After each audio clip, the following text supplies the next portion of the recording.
Good morning. Good morning. You guys see the title. You see the title. So I'm going to give it a few minutes to see if anybody's going to join me. If not, I'm just going to get out here and just talk. You see the title. You see the title. Are you holding up your end of the bargain? Isn't it isn't it crazy sometimes how we can hear God so clearly telling us certain things? This morning I heard him clearly say, "Stop asking me for all this stuff and you're not holding up your end of the bargain." What? What? You're not holding up your end of the bargain. You want this. You want to be in this room. You want to sit at this table. There are so many things we're going to God for in prayer, which is prayer is great. It is our lifeline to God. It really is. But are we holding up our end of the bargain? I have no scripts. No scripts. Nothing. No 3 steps. No action steps. None of this. It's unscripted this morning. Just really is unscripted, and that's fine. That's fine. I know God is going to lead me and direct me, but I'm going to start reading from John 15. And I love discussing the vine, staying connected to the vine. But John 15, and I'm going to start in verse 4. And here it reads, "Abide in me, and I in you, as the branch cannot bear fruit itself unless it abides in the vine." The vine is Christ. "Neither can you unless you abide in me. I am the vine. You are the branches." We're the branches. "He who abides in me and I in him bears much fruit, for without me you can do nothing." I'm going to read that one more time. "I am the vine. You are the branches. He who abides in me and I am in him bears much fruit." You're going to bear much fruit, for without me you can do nothing. So God is telling us right there, if we stay connected to him, we're going to bear much fruit. We're the branches. He's the vine. If we stay connected to him, he's going to prune off anything from us that needs to be taken away, that needs to be removed. He's going to do all the pruning. But we got to stay connected to him, because if we don't, we will start picking up those bad habits again. You ever notice sometimes you could be eating? I always use food. I'm a foodie.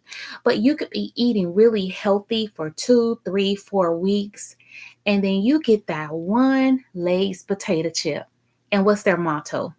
No one can eat just one. And it's so true. You open up that bag of Lay's, before you know it, that entire bag is vanished. It's gone. You've eaten it all. So you've had that one little bag of potato chips that day. The next day, here you go, you're eating some Cheetos or some Doritos.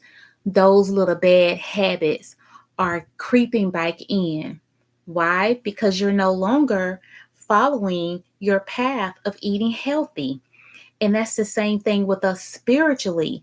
We got to continue to feed ourselves so we can be spiritually minded, spiritually governed, so that we can hear from God ever so clearly.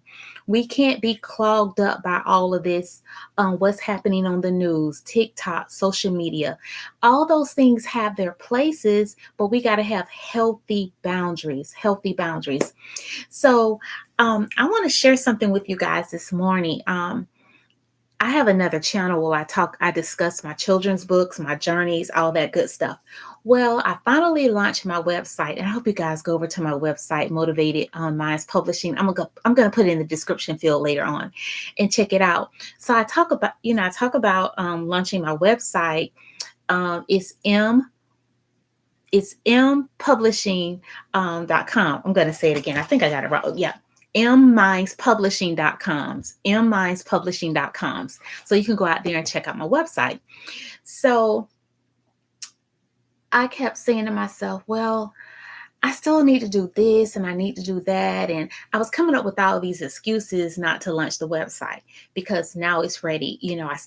It's not perfect, but God was like, go ahead, do what you need to do. Stop holding back. Stop holding back. And I'm like, well, God, I need this. I need that. He was like, no, you're not holding up your end of the bargain. You're not doing what you need to do. Do what you need to do. I will fulfill the rest. I will fulfill the rest. And I think sometimes that's so hard for us. We have this long list that we give God, and we're like, okay, God, go work your magic. Go do your thing. And he's looking at us like, are you crazy? You have work to do. You have assignments. There is things that you need to do on your end, and then I will do my end. That's why here in James, I thought I had it written down. Works without faith is dead. Work without faith is dead. So we have to do our end and let him do the rest. Let him do the rest. But we are so busy coming up with this long list of things that we are wanting God to do for us. And a lot of times we are hiding behind fear, anxiety, and doubt when he has already outlined the plan for us. So again, abide in me and I in you, as the branch cannot bear fruit of itself unless it abides in the vine. Neither can you unless you abide in me. So we have to always have that connection to Christ, because again, it says, I am the vine, you are the branches. He who abides in me and I in him bears much fruit. You can bear much fruit, but again, it says, for without me, you can do nothing. Sometimes we think we can operate on our own strength, and we cannot. We need God's grace. We need God's mercy to follow us all the days of our lives. We need him at all times. That's why we need to stop when we get all razzled dazzled and say, God, help me through this difficulty. Help me through this challenge I'm going through right now, God. I need you. I need your presence. I need your strength. I need your energy. Release that onto me. We have to understand we cannot operate in our own strength. And if we continue to stay connected to the vine, things will path out the way that they should. They're not going to be perfect. They're not going to be perfect. And I think sometimes we as believers think that, okay, I'm on the Lord's side, everything is going to be perfect. Sometimes that's when the challenges really come in. You start getting hit real hard. You ever notice that you just start having things happen to you back to back to back? The car broke down. The generator in the house is gone. The refrigerator is down. The kids are acting up. You're having a lot of difficulties at work. It's just things coming all at one time. And that's when we have to learn how to push back, pray on it, pray through it, pray over it. Yeah, we got to just pray, because praying is our lifeline to staying connected to God. And also learning how to surrender. Learning how to surrender and say, okay, you know what? This is a job for God. This is a job for God. I have gone as far as I can go. Now I need to be operating under what God's direction and guidance is saying.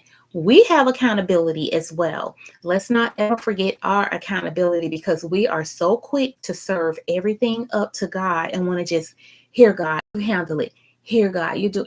No, we know good and well we got to file our taxes. I don't know why I picked that out of the blue. Well, maybe because I haven't done mine. And we know good and well we